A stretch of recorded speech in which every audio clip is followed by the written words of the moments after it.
I'm Mark Sponsler, and welcome to the Stormsurf Video Surf Forecast, the week starting Sunday, October 3rd.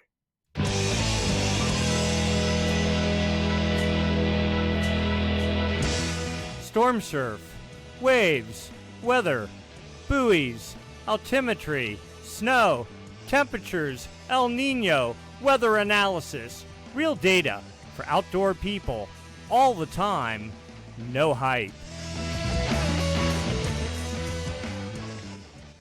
Looking at significant wave heights for the North Pacific Ocean, we see remnants of a gale off the Canadian coast, really not doing anything. We also see remnants of a extratropical system pushing north up into the Bering Sea and really not doing anything to generate swell, maybe a little bit of sideband energy to result for Hawaii, but minimal size is kind of the name of the game. And right now, it just kind of looks like things are settling down for just a little bit. Let's get into the details. As usual, we'll start by looking at jet stream level winds. These winds up about 30,000 feet help support the formation of gales, and when they form, also direct their track. We're looking for a trough that is a dip in the jet. We see a little bit of that over here in the Gulf. The jet is dipping south.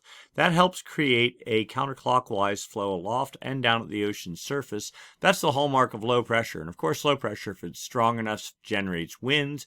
Winds, if they're strong enough, generate seas. Seas, if they're high enough, as they radiate away from the fetch area, turn into swell. Of course, swell, when it reaches your beach, turns into surf. So we have a little bit of a trough here in the extreme northern Gulf of Alaska being fed by 130, maybe 140 knot winds. A little bit of potential there. But the real issue, the thing that stands out here, is the opposite of a trough, a ridge. The jet pushing well to the north up into the Bering Sea. Here's the Aleutian Islands right here. Up into the Bering Sea. And what that does is the exact opposite. Creates a clockwise flow aloft, and that's the hallmark of high pressure. And high pressure does nothing to generate surf of any meaningful consequence, especially during fall and winter months. So we're kind of in not a great pattern at the moment. We'll get into why that is, but when we start talking about the MJO, you can kind of guess. All right, let's move into the future. As we get into Monday, the trough kind of starts pinching off in the Gulf. The ridge continues over the dateline region. You do get the sense that the jet is trying to fall in general to the south some. Another pinched off trough. The same trough just persists off the Pacific Northwest coast as we get into Tuesday and Wednesday, and that might set up the potential for certainly weather in the Pacific Northwest, but maybe even down into Northern California, maybe even into Central California, maybe into the Sierra.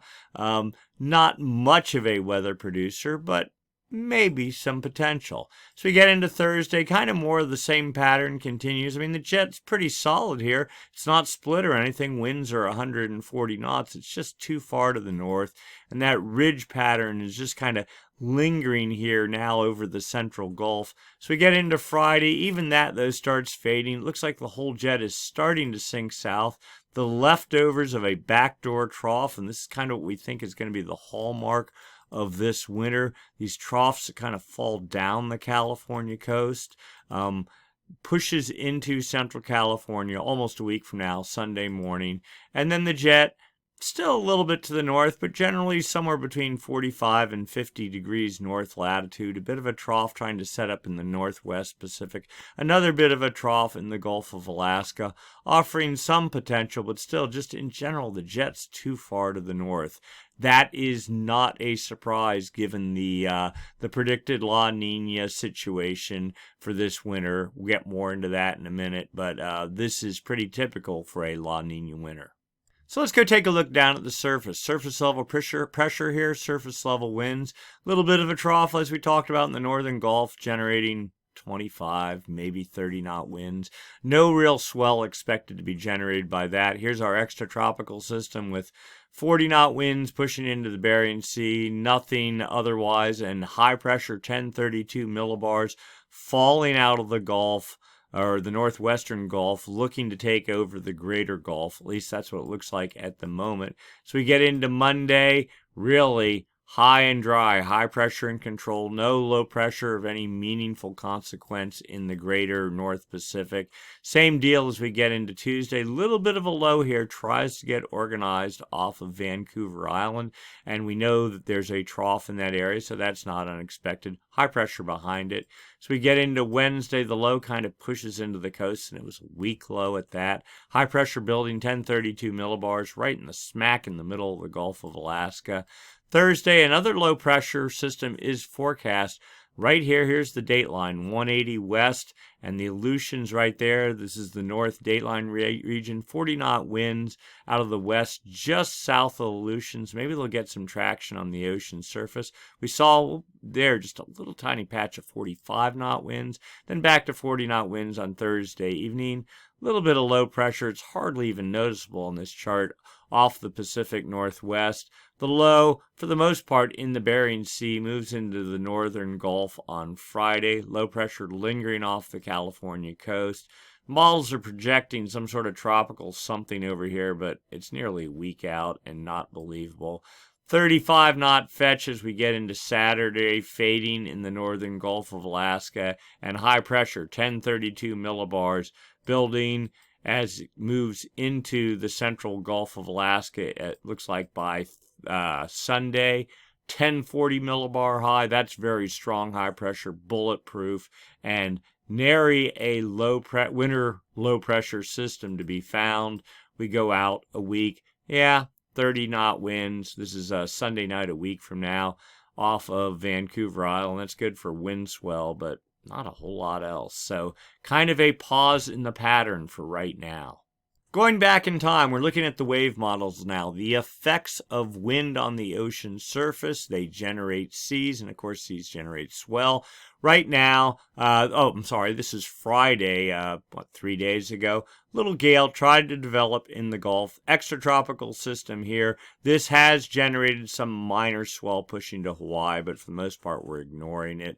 That system built in the Gulf on Friday evening, 34-foot seas, really only applicable for California and the Pacific Northwest, and California that is north of Point Conception, and this is pretty much outside of the swell window even for San Francisco. The cutoff is 319 degrees. Point Ray is out there kind of blocking things, and by this point in time, this low was already past that, so it's really back here in the couple of hours before it raced off to the northeast that it got any traction.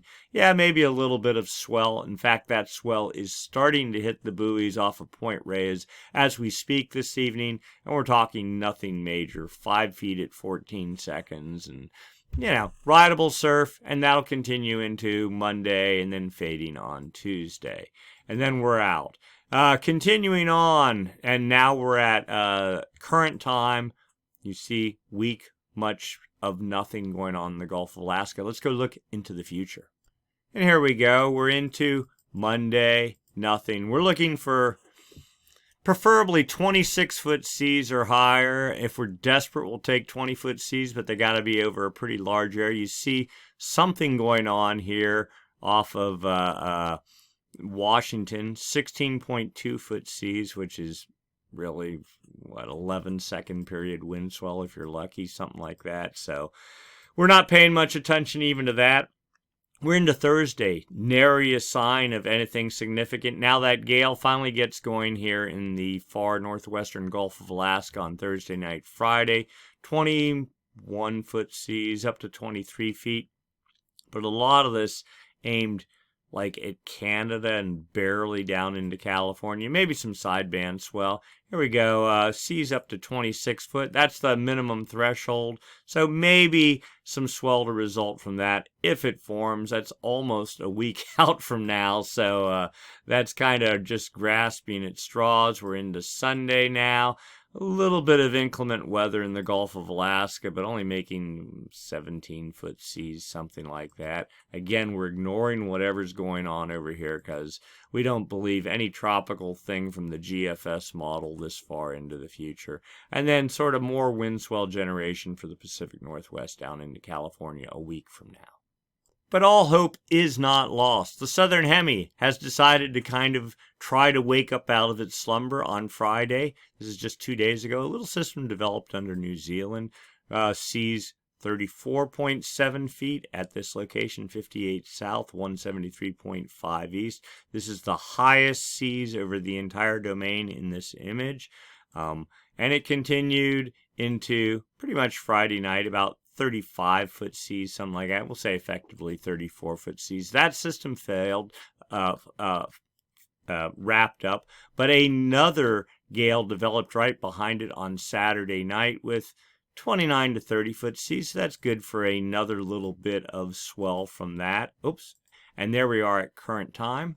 And then looking forward, 29-foot seas as of Sunday evening, fading, but then another little pulse is forecast as we get into Monday night. Tiny little area, 29, 30-foot seas, lifting pretty well to the northeast, but then by Tuesday night, falling southeast out of the picture. We'll blast through this, but suffice it to say, now, that looks solid, if you believe it, was at 50-foot seas or more, but well east of the California swell window, or even pretty much Mexico or anywhere, only good for Patagonia, Peru, and Chile. So pretty much that will be it for the season. Actually, what's this little guy here? Nope, out of the California. Southern California cutoff's about 118 west, so even before this system gets going, if it even forms, it's too far east as well.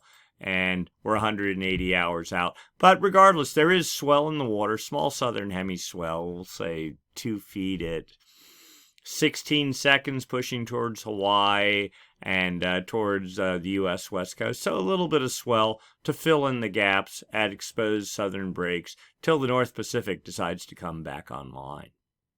Quick look at wind swell potential. Here we are Sunday morning. Northwest winds 20 knots off the California coast, generating a little bit of wind swell, but it's mainly just sort of lumping up or warbling whatever groundswell was in the water from previous low pressure up in the Gulf of Alaska. Winds fading into Monday along California, just light trades for Hawaii. You see the low pressure trying to organize on Tuesday off the coast of the Pacific Northwest here. Still a light wind regime down into California and more or less for Hawaii. So we get into Wednesday, though, that high pressure starts building, the low pressure fades. We get some fetch 20-knot winds off of Northern California, but no significant wind swell is really expected from that. Trades build, though, relative to Hawaii, 15 knots, almost pushing 20 knots.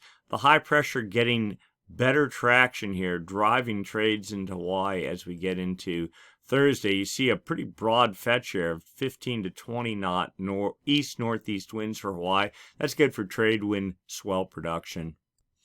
And then we go into Thursday. Again, really no wind swell for California. Another low pressure, local low, tries to develop here in the Gulf. Trades continue for Hawaii. It almost looks, here maybe we can slide this up here, like a little bit of a low pressure cell trying to organize southeast of the Big Island, but probably that's more tropical in origin and probably a bit of a fake out. We'll see. Low pressure continues off of California on Friday. No winds, no wind swell. Trade's pretty solid for the Hawaiian Islands indeed. Building easterly wind swell, a solid fetch of 20-knot east winds. Trades on Saturday. Same deal. And then we get into Sunday, more of the same. Look at this, a 1040 millibar high. That's really strong for this time of year, typically driven by a La Niña type of pattern.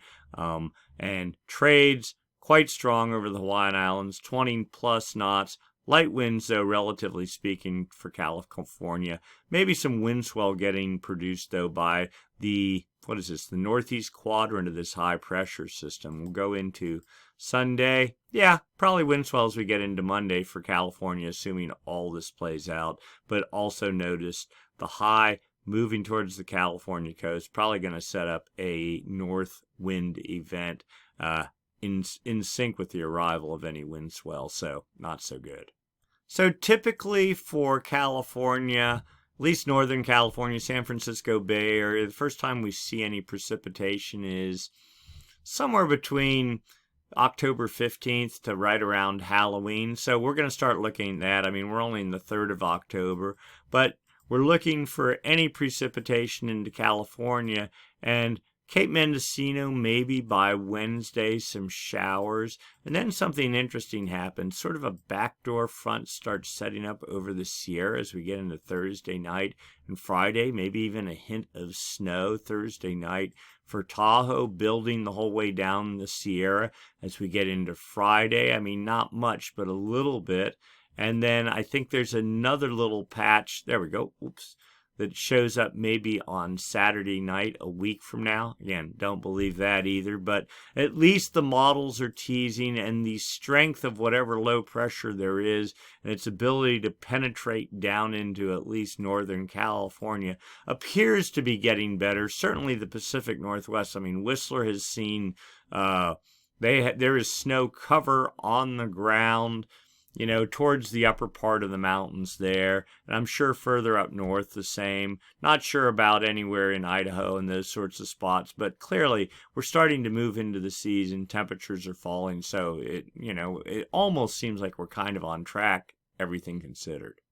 And yes, there is snowfall now on, this is for Squaw Valley Snow Forecast Dashboard. What's that, about maybe 5 inches of snow accumulating somewhere around the night of the 7th or the 8th of October. So what's that, 5 days from now, 4 or 5 days from now? We'll keep our eye on that, see if that really happens. Seems a little bit optimistic, but would be interesting if it did happen. The real interesting part here, though, is the lowering of the freeze level. The white line, the intersection between the gray and the white line is the 32-degree hard freeze level. You see it falling down steadily to 7,000 feet, almost down to the base of Squaw as we get right about that same time that the precipitation starts falling, and then really never recovering from there. Yeah, we get a little pop back up to about 10 or 11,000 feet, and then beyond that, freezing levels down as low as, what is that, 5,000 feet, not recovering more to about 7,000 feet. So clearly the signs of fall or the approach of winter are in the air, and the models are all kind of right now suggesting maybe not a big push, but certainly low pressure in the eastern Gulf of Alaska, trying to push south down into North and Central California. So these are all good things for fire management and trying to get some precipitation into the state. All right, so with that, let's go look long term. What's going on with the Madden Julian Oscillation, the MJO, and the El Nino Southern Oscillation? Two different oscillations. The MJO, shorter term, it's like just like El Nino, La Nina, which El Nino is like low pressure in the Pacific. La Nina is high pressure in the Pacific. The MJO is a much shorter duration. The El Nino lasts 2 years, let's say a year to 2 years. MJO in its phases from low to high pressure is about 4 to 5 weeks as it traverses the Pacific from west to east. So as usual, we'll start looking for signs of the active phase of the MJO. Again, the active phase of the MJO is like a low pressure system. It traverses the Pacific from west to east on the equator. Takes about 4 to 5 weeks to make that traverse. Wherever the active phase is on the planet, the inactive phase is on the opposite side of the planet, and they rotate around the planet west to east on the equator. Again, the active phase is like low pressure. It helps transfer energy into the jet stream, which fuels the storm track, which can create weather and can also create surf. What it also does, though, it can create Kelvin waves. That is transporting warm water from the West Pacific to the east. And when that happens in any significant magnitude, that can help usher in El Nino, which sets us up then for a longer term favorable pattern for storm production, rainfall, snow, and all the stuff that we're really looking for in California. All right, so first off, what are we looking at here? This is data from the TAAO buoy array, series of buoys strung across the equator used for monitoring El Nino. On the buoys, there are wind sensors. These are not hourly winds like the NOAA buoys we use to look at surf, but they are 5-day average winds that gives us some clues about the MJO. So the winds this is the East Pacific here, this is the West Pacific here, here's the equator, that's New Guinea there, the date line right there, 180 west. So we're looking at the arrows, pretty strong out of the east, strong trades over the East Pacific, strong trades out of the Central Pacific, and strong trades over the Kelvin wave generation area, the far West Pacific. This is the important area for, one, not only imparting energy to the jet stream, but also for generating Kelvin waves. But it is not the actual wind speeds that matter, it's the anomalies, the difference from normal for this time of year. So yes, winds are strong out of the east this time of year, but looking at the arrows in this area, you see the arrows are just kind of wandering around, not very coherent. That means that these strong east trades are pretty typical this time of year on the equator here. But in the Central Pacific, yeah, the arrows are pretty solidly out of the east. We'll call it modest easterly anomalies. So these east winds are stronger than normal, not a lot. And then over in the Kelvin wave generation area, moderately strong out of the east. So definitely no sign of the active phase of the MJO. The active phase of the MJO typically would reverse trade winds, and that's how you get energy transfer into the jet stream. Let's go look a little bit further out. All right, so we're looking at zonal wind anomalies going out right here. Today's the 3rd. We're going to go out a week, 7 days. Tick mark for each day. This is the whole planet on one chart, but before we get into that, the blues are easterly anomalies. Just consider that the inactive phase of the MJO, the one we don't like. The reds are the westerly anomalies, the ones we do like. All right, now let's get centered. 180 west, that's the date line. Okay, the Pacific starts about 135 east on the equator, so right there.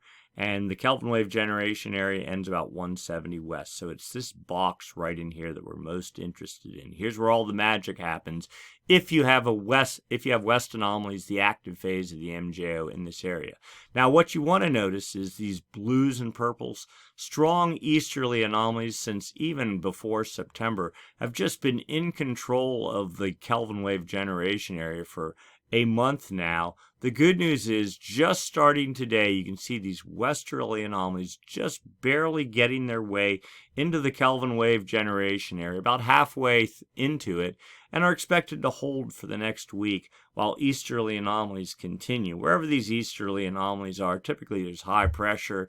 You don't have evaporation. It's kind of like what we saw setting up for Hawaii. Strong east trades, bulletproof high pressure. That's what we don't want. We want to see this red right down the middle of the chart. We're not there yet, but the red is trying to make some headway. We think this blue here, the easterly anomalies, have just been locked over the Pacific for probably about 6 weeks now. We think this is kind of the last stand, or maybe the beginning of the end of the La Nina cycle. That doesn't mean it's going to instantly shut down, but we suspect that La Nina is going to start getting nudged out of the Pacific, but more to follow on that. All right, another component of the active phase or the inactive phase of the MJO is cloud cover, right? If the active phase is low pressure typically generates clouds and precipitation. So this chart here shows the potential for cloud cover. Blues are cloudy, meaning the active phase of the MJO. Reds and yellows, high pressure, a lot of sunlight reflectivity off the ocean surface, clear skies, the inactive phase of the MJO. Now this is the statistic model, and it's really weird because the model's been showing this for, well, 2 weeks now at least. It hasn't changed. We suspect the model just isn't right at all. Anyway, all right.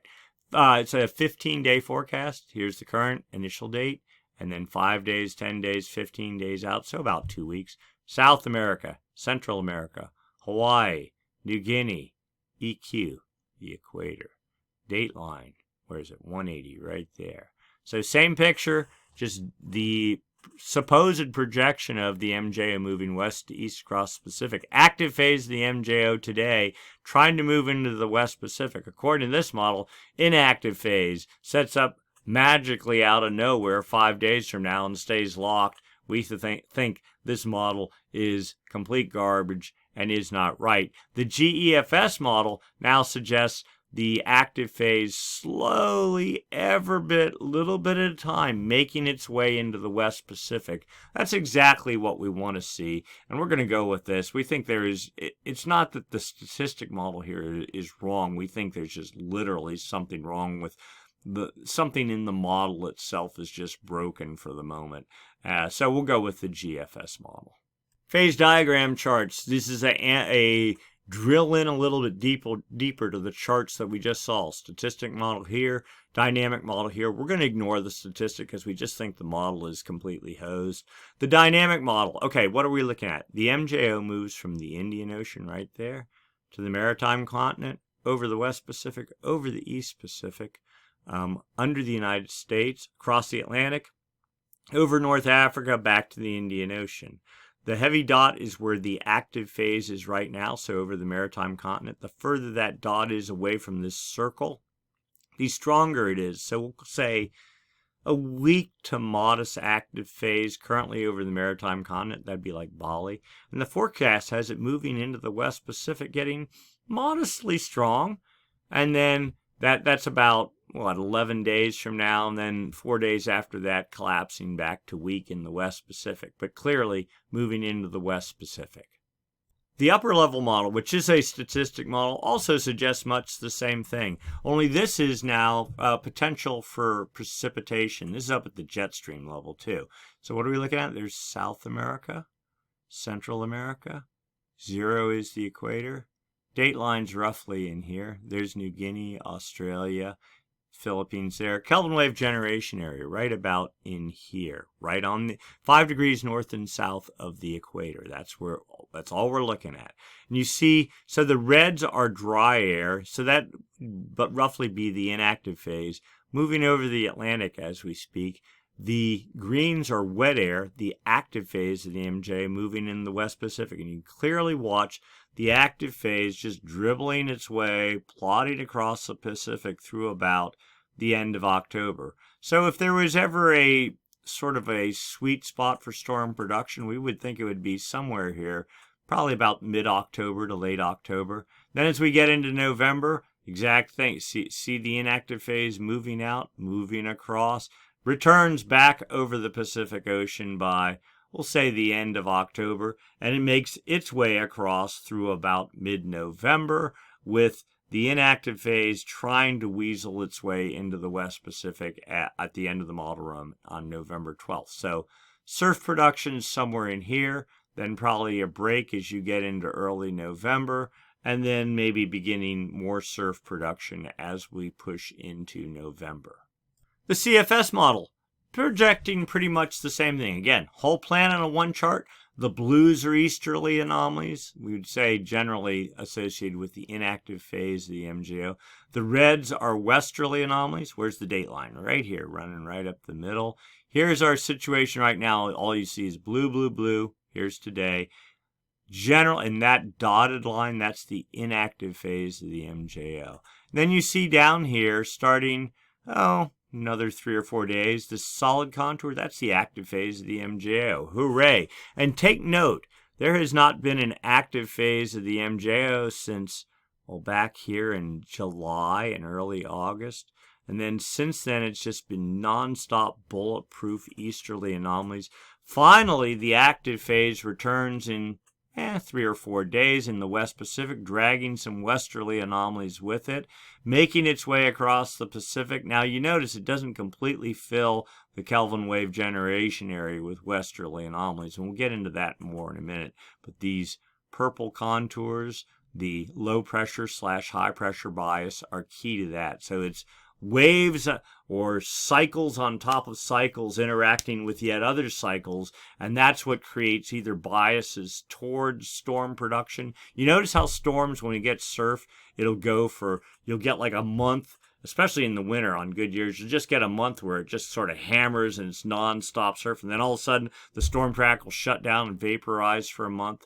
And then a month later, it'll come back. It does that kind of, the swells and the storms come in clumps. That's all driven by the active phase of the MJO. And then the shutdown of the storm machine, like here, is this dotted contour, is the inactive phase of the MJO. So if there was a sweet spot for storm production, I'd put it from October 5th through about, in the Kelvin wave generation area, to about October 25th, something like that. And then here comes the inactive phase starting around Halloween or so, and we'll see how long it goes. We have to look out a little bit further. And then finally, the 3-month CFS model. Okay, we typically don't believe a model going out a month or two, or a week, I'm sorry, much less 2 weeks or 3 months, but it's fun to look, and actually this model can, on occasion, do reasonably well. All right, so the difference here, whole planet on one chart, the blues are easterly anomalies, the yellows are westerly anomalies, but this is past performance here. The forecast is looking up.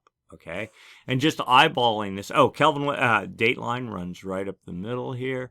Kelvin wave generation area, far west Pacific, starts about 135 east, so right somewhere along here. And what you notice in this area, especially right up here, is we have easterly anomalies, a little bit of westerly anomalies, easterly anomalies, and then a little bit over time, this bulletproof easterly anomaly pattern that's been in control since August starts finally getting shoved east, and westerly anomalies, maybe not strong, but some form of westerly anomalies try to take root over the Pacific as we get into Thanksgiving and into Christmas at a minimum. All right, let's see what the model says. Overlay the MJO. The solid contours are the active phase of the MJO, the dotted contours, inactive phase. All right, so, and here's today's date. We see active phase trying to build its way across the Pacific from now into about Halloween, October 27th, something like that, with westerly anomalies forecast not hard, but a little bit in the mid-October time frame. So that will give that the sweet spot for storm production. Inactive phase comes back over in control. And of note, during La Niña, the inactive phase is typically dominant.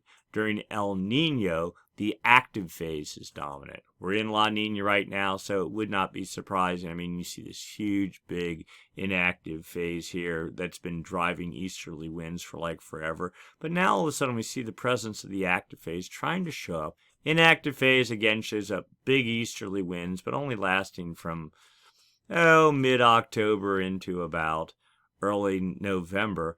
Then the active phase shows up, and notice this active phase draws westerly winds by Thanksgiving the whole way almost to California. And then even when it fades, the inactive phase builds behind and westerly anomalies persist. That is a positive but curious development. What's driving that? So we look at the low pass filter. Okay, so the low pass filter sort of shows you where in very broad brush strokes are high and low pressure situated. The dotted contour, high pressure, La Niña. Okay, this contour was in control all last winter at like 4 contours. It has rebuilt over the date line in the center of the Kelvin wave generation area. That's what's driving all these easterly anomalies. And 2 contours are forecast building as we get into October. But notice, a little bit at a time, it starts sliding off to the east.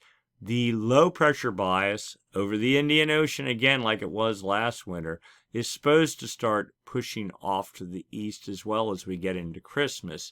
The thought is, or it's more of a hope, is that the low pressure bias will start filling the Kelvin wave generation area by about early to mid January, and that maybe we could eke out some sort of a semi-normal pattern for later in the winter. Probably that is too optimistic. Probably we're in for La Niña. We're going to show you some other data here in a minute that shows the strength of the rebuilding La Niña currently in effect at this very moment. But we're hoping it will be short-lived and that by January, February, that this La Niña thing will finally get kicked out the door. It won't do much for this winter, but maybe by the summer and certainly next fall, a year from now, we'll be in a far better position. All right, so let's go take a look first down in the ocean. Now we're past the MJO discussion. We're talking El Nino, La Niña. Clearly, we are in La Niña today. Just take that as a given. We're looking at, again, data from the TAO buoy array. This is the West Pacific. This is the East Pacific. These little things here, these X's, these are the anchor lines on the buoys strung the whole way across the equator in the Pacific.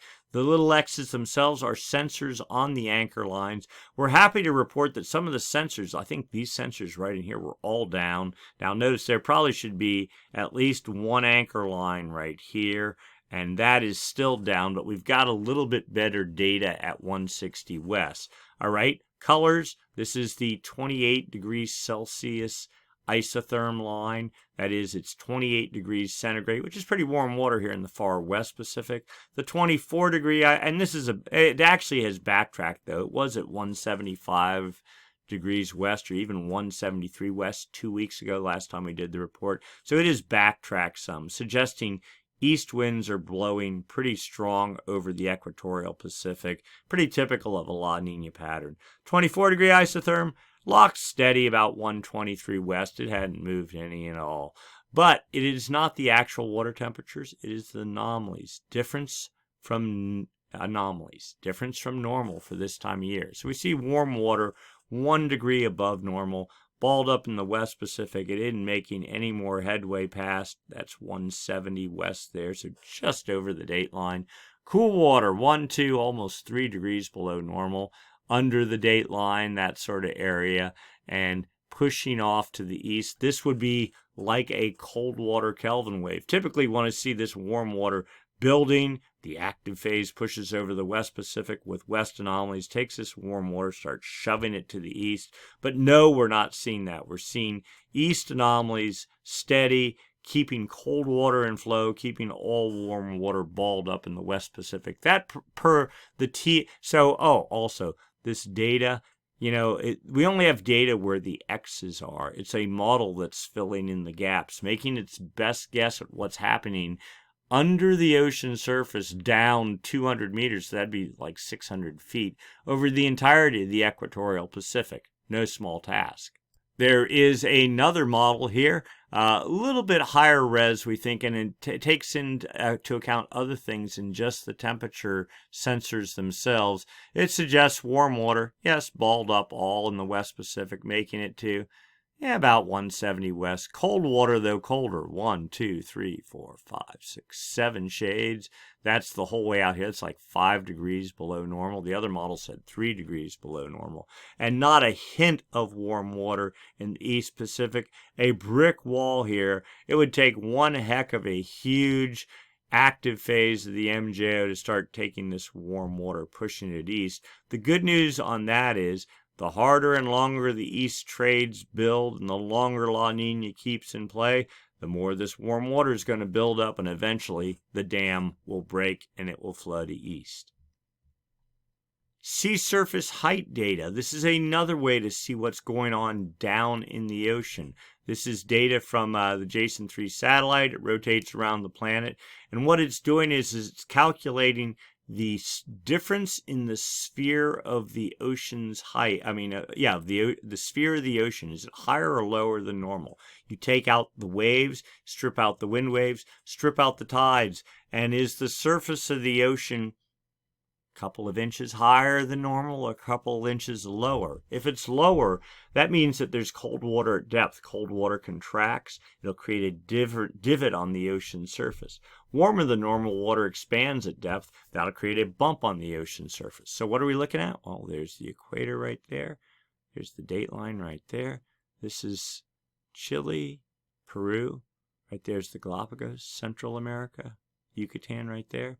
Hawaii right there. Okay, New Guinea right there.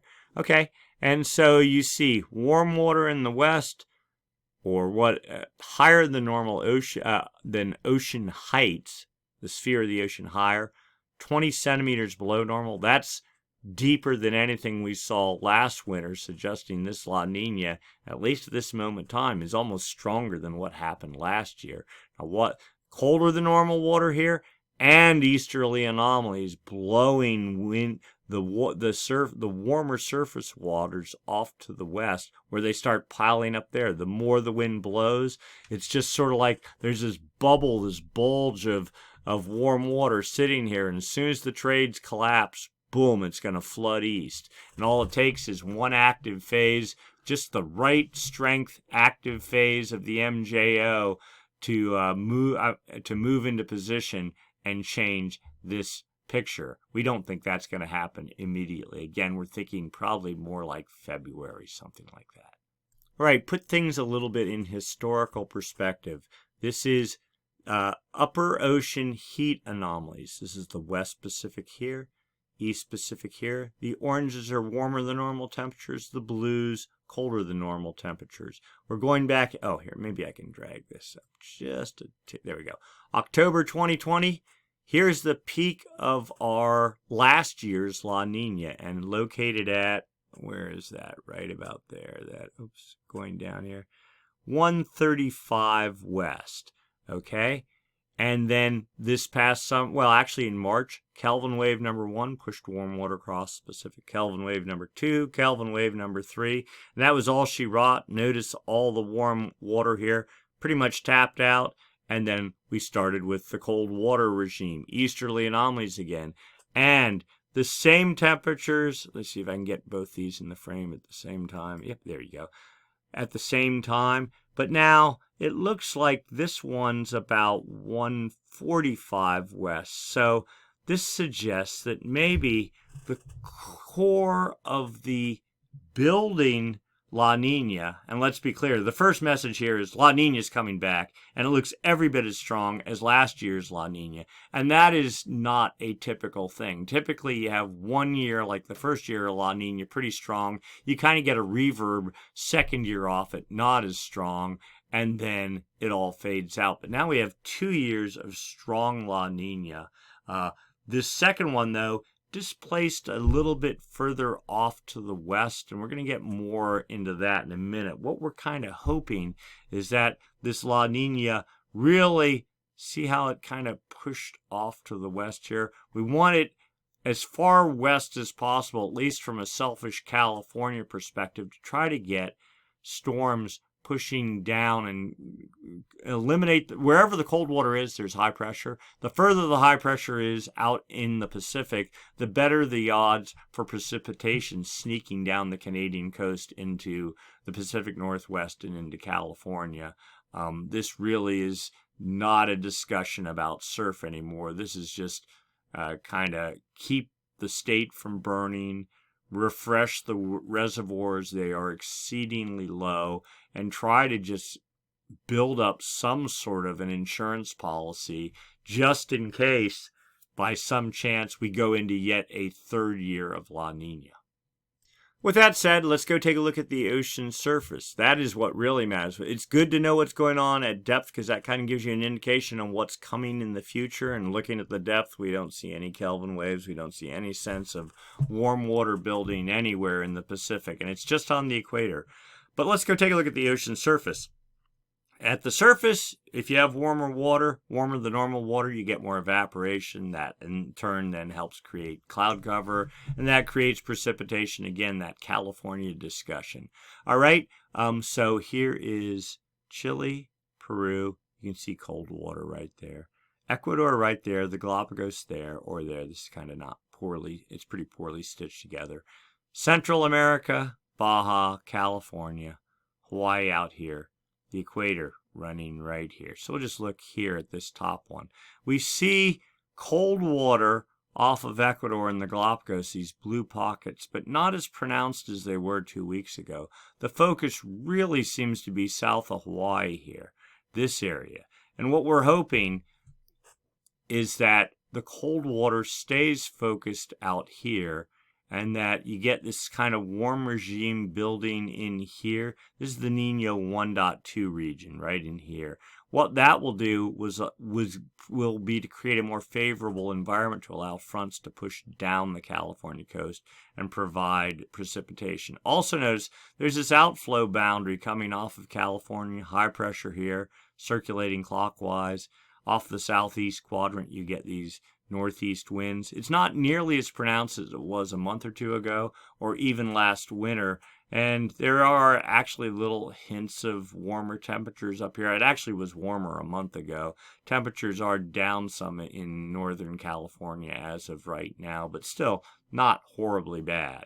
Okay. Also notice though so the dividing line is the equator right here. It's pretty much everything warmer or right here. Warmer from the equator northward to a point south of Northern California. Cooler, though, pretty much all south of the equator down to 20 south Now notice that there's little bits of warming picking in here. This is what we're looking at just this past week of maybe some hope that we're building just a neutral pattern even here in the Galapagos in that area to try to coax moisture down the California coast as we get deeper into winter. 7-day sea surface temperature trend. All we care about is on the equator. The good news is, here's that warming out to a point south of North California, even a little bit more out to about 130 west. And then all the cooling, at least for the moment, is out here south of Hawaii. We'll see whether that holds or whether this is just a temporary fluctuation, probably, but we're just hoping for some warm water buildup here to try to get something that resembles even 70% of normal precipitation into California this winter. And then the backed off view one more time. Here's our vague little hope, these little bits of warming and the general sense of, well, it's not as cold as it was here, so that gives us some hope. And the general sense that it's colder out here away from the California coast. It's whatever the temperatures are on the equator, north and south, is what is affected. So if it's cooler temperatures here, it's going to be drier and high pressure north and south of it.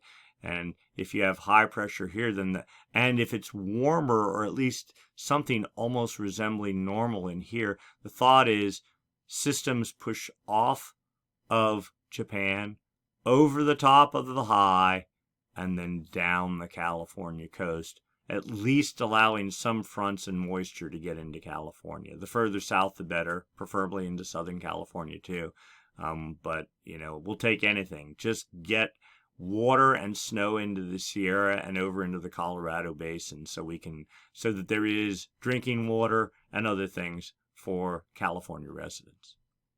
Sea surface temperature anomaly history, right? In the Niña 1.2 region is that area right there along, south of Mexico and Ecuador and the Galapagos. Temperatures today, half a degree below normal, 549 thousandths of a degree. And you can see that pretty much hasn't changed since, we'll say mid-August, something like that, though we're kind of hoping to see a little bit of an uptick. Likewise, in the Nino 3.4 region, this is the area south of Hawaii. It's from actually the point south of California out to about the dateline. Temperatures on a steady downward tear. The scales are different. 569 thousandths of a degree below normal. They appear to have bottomed out, at least for the moment. The reality is La Niña territory. This is the official El Nino monitoring region. La Niña starts at a half a degree, so 500 thousandths of a degree below normal, so right about here. We haven't even been in La Niña territory, according to this, which is a very strict definition, but the past week. But the reality is, when you see this volume of cold water, even though officially here it's showing just barely La Niña. Clearly, that's a La Niña signal. Not a huge, not a major one, at least not at the moment, but definitely a La Niña signal. And then finally, the Southern Oscillation Index. So this talks about is pressure lower or higher than normal in the Pacific Basin? They measure pressure, and they've been doing this for over 100 years, maybe 150 years the difference in pressure between Darwin, Australia, and Tahiti. Okay, if pressure is lower in Tahiti, the index goes negative. If it's higher, then the index goes positive. Today's value, the daily contribution, a very noisy number, but it's positive, 16.11. And just eyeballing our way down through here, it's been positive for the most part for the past month, and then some, if not more. The 30-day average takes the average of all 30 days. Today's value, 9.81, definitely positive. And see, we were at 6.51 a month ago, and we've been steadily toggling our way upward. No big surprise as cold water starts building again in the equatorial Pacific. The 90-day average, that's a 3-month average, is our El Nino La Niña indicator. Today's value 9.61, and it is for the most part, unchanged, if not getting slightly more positive over the past month. Again, an indicator of La Nina. I think the peak last year of La Nina, this got up to about 15. This guy got up to about 19, something like that. So we're not there yet, but typically the La Nina peaks in the around Thanksgiving. El Nino peaks around Christmas. So we expect both these numbers to continue inching upwards as we get deeper into October and maybe into mid-November. Here's a 30-day moving SOI graphed out so you can just sort of see the trends. Back in 2019, we were negative. You can see the downward spikes are the active phase of the MJO. The upward spikes are the inactive phase. When the downward spikes are dominating the upward spikes, the index goes negative and you're in El Nino. This was a weak El Nino in 2019. Then we hit 2020. You can see the trends steadily upward, peaking out in about January 2nd or 3rd, up here in the 20 range. And then we had a little bit of a recovery this summer, but then another big inactive phase, and it looks like we're on the upward trend again. The question is, how high are we going to go? Well, let's see. October of last year, we were almost exactly where we are today, and if we get one of these big spikes again, we're going to be up like this. So the question is, how cold is the water going to get in the Nino 3.4 region, the official El Nino monitoring region? Here's the raw forecast data from the CFS version 2 model. Back in July, our temperatures were near neutral, right there, 0. And continue, the solid line is actuals into about the early part of October. And then you see this, the forecast has temperatures plummeting into mid-October down to 1.25 degrees below normal, and then going down to 1.75 or almost 1.8 degrees below normal. That is colder. Here is the peak last winter where we got down to 1.25 degrees below normal. Is this going to happen? No, probably not, because the model even back here was saying we were going to be down at 2.5 degrees below normal. So, and what really happened was something far less. We're going to go look at the PDF corrected version. Here we go, and this suggests temperatures going down to minus 1.4 degrees. Again, last winter we were at minus 1.25 or 3 degrees. So still, even the more conservative version of the model from NOAA is suggesting that we're going to be every bit as cold as last winter this winter. We're hoping that isn't going to happen. We're hoping that if it does happen, that it happens more out towards the dateline and not more to the east to try, again, the water issue with California. But at this point, we suspect this is even probably a bit on the extreme side.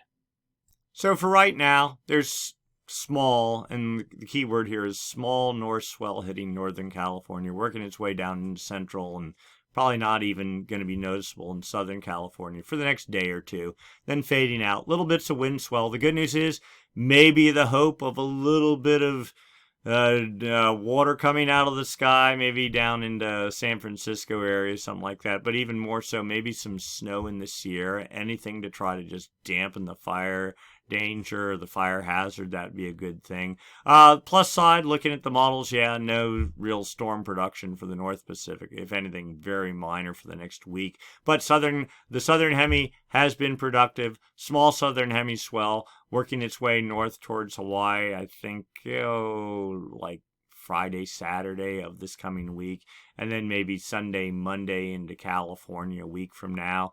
And that'll hold for 4 or 5 days, maybe even a little bit more. So something rideable while we wait for the North Pacific to come online. If the active phase does build as forecast, that should wake up the North Pacific, and then we'll get sort of some return as we get deeper into October of a series of North Pacific swells, but that's purely speculation at this point. La Nina is the dominant factor right now. You can see temperatures are as low right now and almost a month earlier than they were last year when La Nina peaked out. This is kind of an unusual thing to have a double dip La Nina where the second dip is stronger than the first dip. It seems like that's where we're headed, but who knows? The one savior we're hoping is if it does it, that it peaks, that the position of the coldest waters is more out towards the date line and less towards California, again for the rainfall issue, but also for snow and to try to get, if we don't have as much surf, well, it'd be nice if you get these backdoor fronts pushing down the coast. They tend to be colder. They tend to take whatever minimal precipitation is in the front, and if it's colder, you get a lot more volume of snow out of it, so we could eke out a decent ski season. If not, then you're stuck having to travel to the Pacific Northwest. The guess would be, though, like last winter, the Pacific Northwest was well above average in terms of its snowfall, and we would expect the same for this coming winter season.